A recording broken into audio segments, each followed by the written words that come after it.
Let me blow your mind with one sentence. The average 13th century English peasant who worked for a feudal lord, lived in a dirt cottage, and could be punished for poaching a deer, got more paid time off every single year than the average full-time American worker today. If you just rolled your eyes and thought, that can't be right, I don't blame you. Everything we learn about the Middle Ages frames it as non-stop backbreaking drudgery. That peasants worked from dawn till dusk every single day just to survive. On some level, that's true. But when it comes to mandatory, enforced time away from the work you owe your boss, medieval peasants had us beat by a mile. By the end of this video, you're going to have the receipts to prove it. We'll break down actual numbers from medieval manorial records and church calendars, compare them directly to modern Bureau of Labor Statistics data, and explain exactly how we went from nearly 100 days off a year to begging for 2 weeks of vacation. And no, this isn't some medieval life was better hot take. We're going to cover all the absolutely horrific parts of being a peasant too, because context matters. But if you stick around, you're never going to look at your work calendar the same way again. Act 1. The modern American workday. How bad is it really? First, let's set the baseline. Let's talk about you. If you're a full-time worker in the United States, how many paid days off do you get every year? Go ahead, think about it. Vacation days, plus federal holidays, plus sick days if you're lucky. What's the total? If you're like most Americans, that number is depressingly low. According to 2024 data from the Bureau of Labor Statistics, the average private sector worker in the US with 1 year of tenure gets just 10 paid vacation days per year. That's 2 full work weeks, and that's after a full year on the job. If you're new, you might get 0. Wait, it gets worse. The average number of paid holidays per year? That's another 10, give or take. Add those together, and that's 20 total paid days off a year. For some people, if you get separate sick days, maybe you can bump that up to 25 or 30 if you're lucky. But the OECD puts the average total paid leave for American full-time workers at right around 24 days a year, vacation plus public holidays combined. Let that sink in. That means the average American worker spends roughly 93% of their work year either at work or recovering from work on weekends. And that's if you actually take all your days off, which most people don't. Studies show the average American worker leaves roughly 3 to 4 paid vacation days unused every single year. Why? Because there's too much work. Because you're scared your boss will think you're lazy. Because if you take time off, all that work just piles up waiting for you when you get back. So it's not even a real break. And don't even get me started on the unlimited PTO scam that so many tech companies and white-collar employers love to brag about. It sounds amazing on paper. Take as much time off as you want, no limits, no tracking. What could be better? But study after study shows that workers at companies with unlimited PTO policies actually take fewer vacation days than workers at companies with fixed, allocated PTO. Why? Because there's no clear baseline. There's always the unspoken pressure to not take too much time off. You don't want to be the person who takes the most days, because that makes you look uncommitted, lazy, like you're not a team player. Worse, unlimited PTO lets companies avoid paying out unused vacation days when you leave. If you have 15 days of unused PTO when you quit, your employer has to pay you for those days. But if it's unlimited, there's no such thing as unused PTO. They owe you nothing. It's a cost-cutting measure dressed up as a perk. And we all fall for it. Then there's salaried work. If you're an exempt salaried employee, you don't get overtime pay. So how many hours do you actually work? The standard 40-hour work week? Please, most salaried workers put in 45, 50, even 60 hours a week regularly. You check your work email at dinner. You answer Slack messages on the weekend. You take work calls on vacation. That time isn't paid. It's just expected. And then there's the hustle culture nonsense. The idea that if you're not grinding 24/7, if you don't have a side hustle, if you're not hustling to build your personal brand or climb the corporate ladder, you're failing. We've glorified overwork to the point where people brag about how little sleep they get, how few days off they take. It's toxic.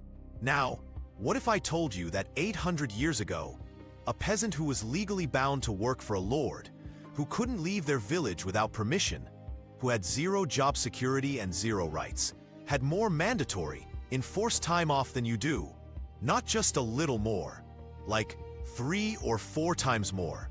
That's not a meme. That's not a random Twitter hot take. That's based on actual historical records. And we're going to break it all down right now. Act 2. The medieval holiday calendar. More days off than you think. First, let's get one very important thing out of the way, so we don't get a million comments saying, actually, peasants didn't get paid vacation. You're right. They didn't get a paycheck every 2 weeks, and they didn't accrue PTO hours like you do. But here's the thing. The work they owed their lord was mandatory. It was a legal obligation, and on feast days and holidays, that work was completely suspended by law. They did not have to work the lord's land, and they did not lose any access to their own land, any food, or any income as a result. That is functionally equivalent to paid time off. Think about it. Your paid time off is time where you don't have to work for your employer, and you still get paid. For a medieval peasant, their pay was access to a plot of land to grow their own food, plus a share of the harvest. That access didn't go away just because it was a feast day. They didn't have to make up the work later. They got that time off, no strings attached, as a condition of their position. It's the same core concept, just with a different form of compensation. Okay, so how many of these days were there? Let's look at the records. We have incredibly detailed manorial court rolls and estate accounts from 13th and 14th century England. From lords who tracked every single day of labor their peasants owed them down to the hour. These guys were the original micromanagers, and they clearly list exactly which days were holidays where no labor was required. First, you have Sundays. All 52 of them. The church strictly forbade any work on Sundays, except for absolutely necessary tasks like feeding animals. Manorial records confirm that no labor services were owed on Sundays. That's 52 days right there. But wait, modern workers get weekends off, right? Well, sort of. First of all, roughly 30% of American workers work on weekends regularly. But even if you do get both Saturday and Sunday off, that's 104 weekend days a year. But hold on, those aren't extra paid time off. They're the standard work week schedule. The real gap is in additional holidays beyond regular days of rest. On top of Sundays, the medieval church calendar was packed with feast days.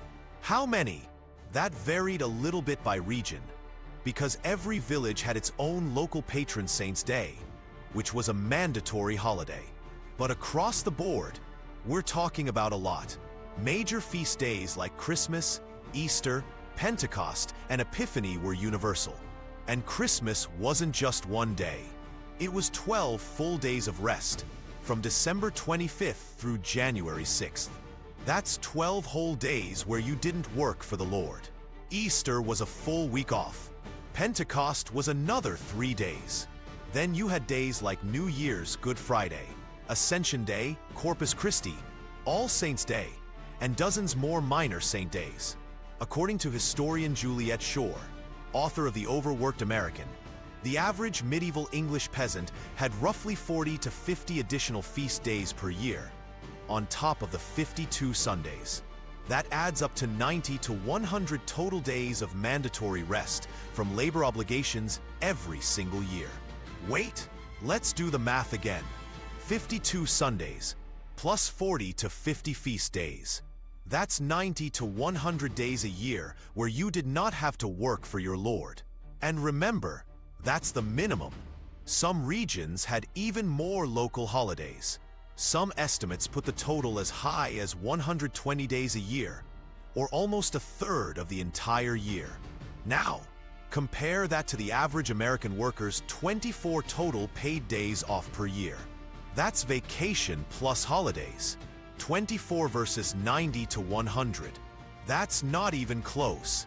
Even if you add weekends for the modern worker, 104 weekend days plus 24 paid days off is 128 total days off. But here's the key difference. How many of those weekend days do you actually spend not working? How many do you spend catching up on work emails, doing work chores, or just recovering from the work week so you can do it all again? And here's the biggest difference of all. For medieval peasants, those days off were mandatory. You couldn't work even if you wanted to. The church forbade it. The Lord enforced it. There was no pressure to come in early. No guilt about taking a day off. No Slack messages blowing up your phone on a holiday. When it was a feast day, work stopped. Period. Can you imagine that? A day where your boss literally cannot ask you to work, where there's no expectation that you check your email, where everyone in the entire village is off at the same time. So there's no FOMO, no falling behind, no, I'll just catch up on a few things. That's what medieval peasants got. So what did peasants actually do on their feast days, when they weren't working on their own farms? Well, first of all, there was church. Feast days were religious holidays first and foremost, so everyone would go to Mass at the village church. That was mandatory. But after church, that's when the fun started. Most feast days had village fairs, festivals, or games. There would be food and drink, music and dancing. There were sports like archery contests, wrestling, and medieval football, which was basically a giant free-for-all with hundreds of people and very few rules. There were plays and pageants, especially around Christmas and Easter. And yes, there was feasting.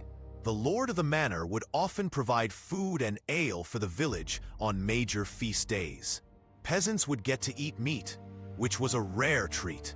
They'd drink ale, which was safer to drink than water back then. It was a chance to socialize, to relax, to take a break from the drudgery of daily work. It wasn't all perfect, of course. The food wasn't fancy. The entertainment was simple, but it was theirs. It was time that was completely their own. No work obligations, no pressure to be productive. And that's something that a lot of us don't have today, even on our days off. Now, I know what you're thinking. Wait, peasants had to work on their own farms on those days, right? They didn't just sit around. And you're right, at least partially. We're going to talk about that, and a whole lot more about the brutal realities of peasant life, right now. Act 3. The brutal truth. More days off did not equal a better life. All right, let's hit pause on the vacation envy for a second, because if there's one takeaway I want you to have from this video, it's this. More days off does not make medieval peasant life better than modern life. Not even close.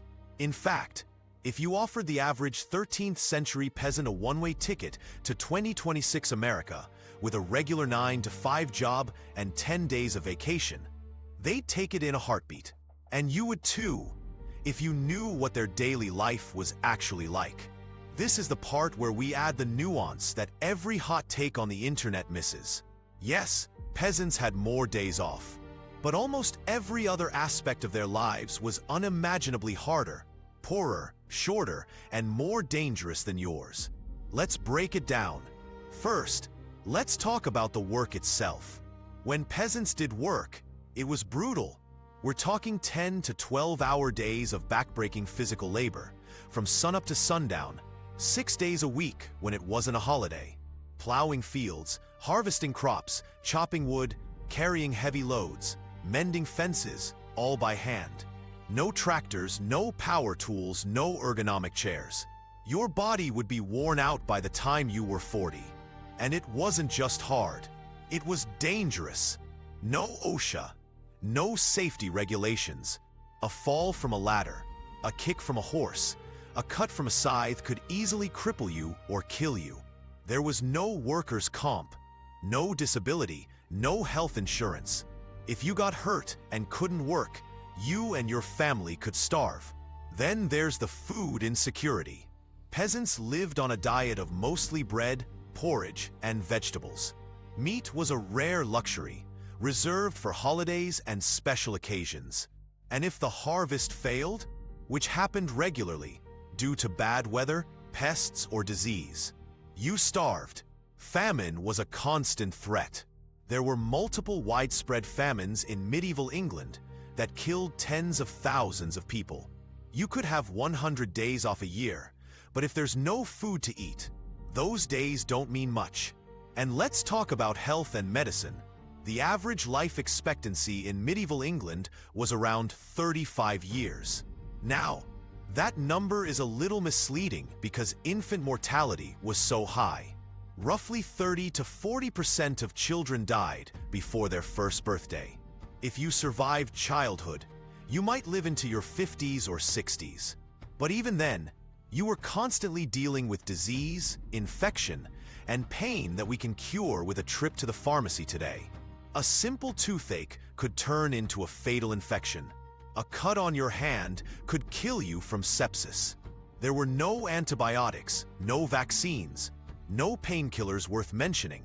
Diseases like the Black Death wiped out a third of the population of Europe in the 14th century. You could be perfectly healthy one week, dead the next. And let's not forget the lack of rights. Most peasants were villeins or serfs. They were legally bound to the land they worked on. They couldn't leave their village without the Lord's permission. They couldn't marry without the Lord's approval. They had to pay fines to the Lord for all kinds of things. They had to use the Lord's mill to grind their grain and pay him for the privilege. They had no political rights, no say in the laws that governed them, no way to appeal the Lord's decisions. They were not free people. Now, about those days off. Yes, they didn't have to work for the Lord on feast days, but many of them used at least part of that time to work on their own plots of land, fix their cottages, mend their clothes and tools, and do all the other chores required to survive. It wasn't all festivals and feasting. For a lot of peasants, a day off from the Lord's work just meant more work on their own stuff. It's the equivalent of you taking a Saturday off from your office job to mow the lawn, fix the leaky faucet, do the laundry, and run errands. It's technically time off from your employer, but it's not rest. And medieval peasants had a lot of that. So let's be 100% clear. This video is not saying medieval life was better. It's not saying you should trade your modern life for a cottage and a plow. That would be ridiculous. Modern life is better in almost every single measurable way. Longer life, better health, more comfort, more opportunity, more freedom, more stuff. But here's the thing. Just because medieval life was worse overall doesn't mean they didn't get some things right. And one of the things they got right was the value of rest. They had a culture that enforced time off, that saw rest as a necessary and good thing, not a sign of laziness. And that's the part that should make you stop and think. If people who lived short, brutal, poverty-stricken lives 800 years ago thought that 90 to 100 days off a year was the normal, minimum standard, how did we end up thinking 24 is acceptable? How did we get to a point where we're grateful for 2 weeks of vacation a year? And we feel guilty for even taking that. That's the real question. And the answer is a lot more complicated than you might think. Act 4. How we lost our days off, from feast days to hustle culture. So how did we go from almost a third of the year being mandatory rest days to 24 days of paid time off being the norm? It didn't happen by accident. It was the result of centuries of economic, religious, and social change that slowly eroded the value of rest and turned work into the center of our lives. Let's start with the first big blow to the medieval holiday calendar: the Protestant Reformation. In the 1500s, reformers like Martin Luther and John Calvin pushed back hard against the Catholic Church's long list of feast days. They argued that too many holidays led to idleness, drunkenness, and sin. They believed that work was a form of piety, that hard work was a sign that you were one of the elect. This is the origin of the Protestant work ethic, the idea that hard work is morally good. Calvinists in particular were ruthless about cutting holidays.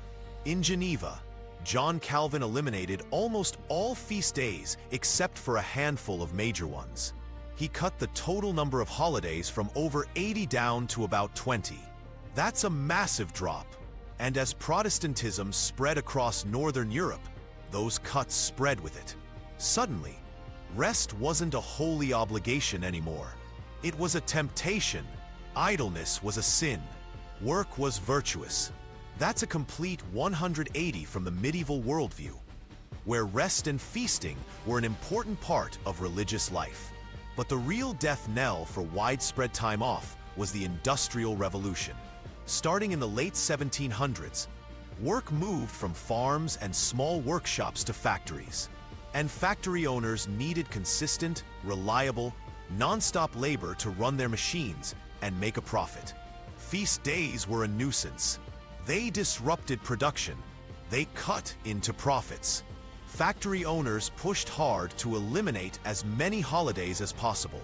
They argued that workers needed to be at the factory every day to keep production going. And as more and more people moved from the countryside to the cities to work in factories, the old rural holiday traditions faded away. Workers no longer controlled their own schedules. Their time belonged to the factory owner. By the 1800s, the standard work week in the United States and Britain was 6 days a week, 10 to 12 hours a day. That's 60 to 72 hours a week. There were almost no paid holidays, no paid vacation, no paid sick leave.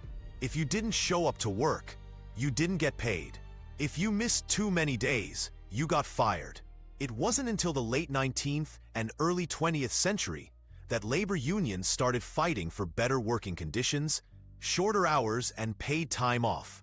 The 8-hour workday, the 40-hour work week, paid vacations, paid holidays. All of these things were won by unions after decades of strikes, protests, and struggle. A lot of people think the 40-hour work week was some kind of gift from generous employers. It wasn't. It was won by workers after decades of bloody struggle.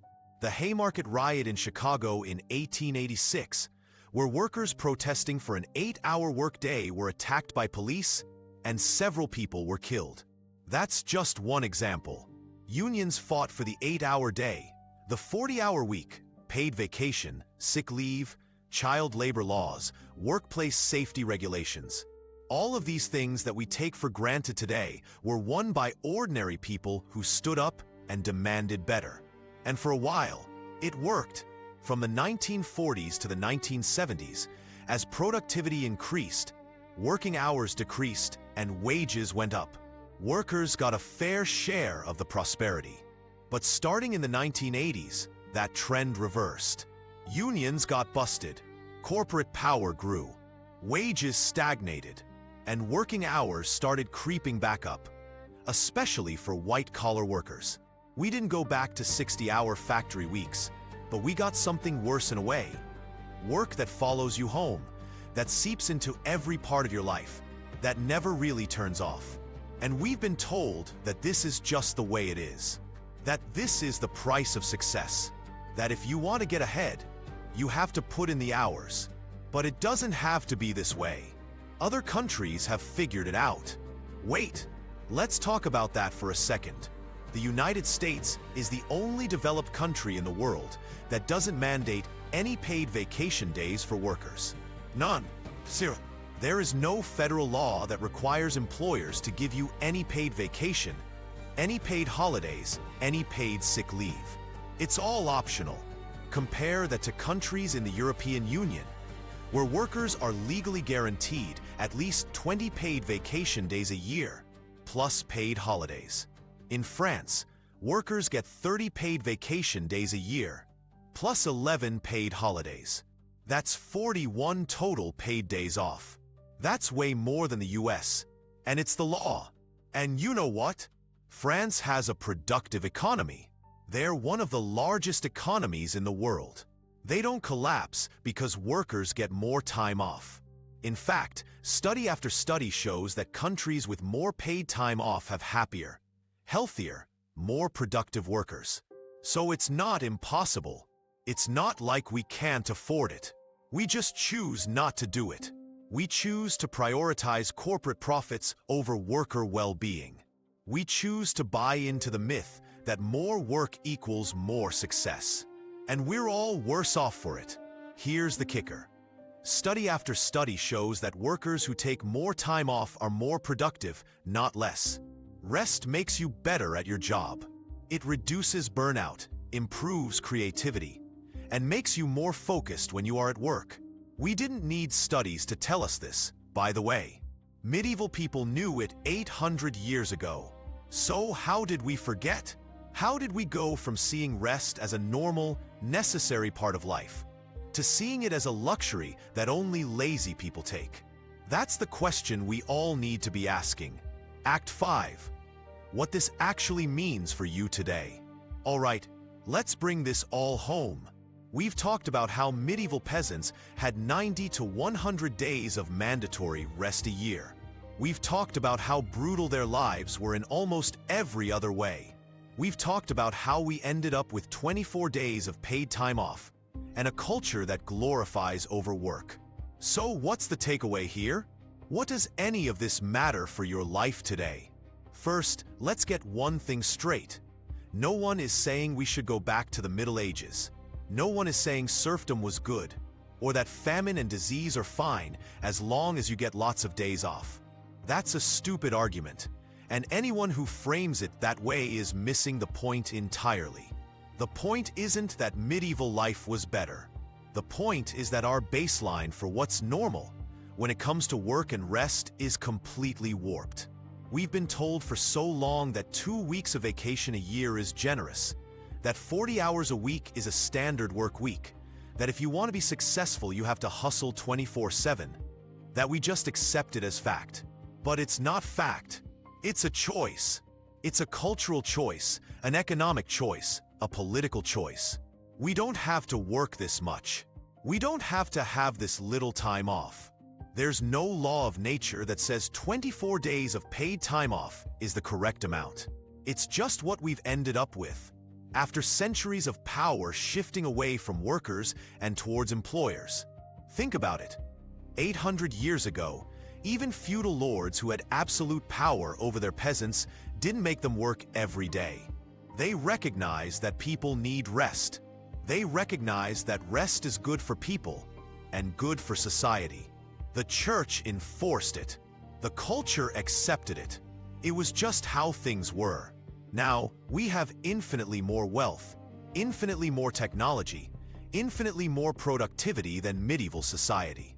We can produce more stuff in a day than a medieval village could produce in a year.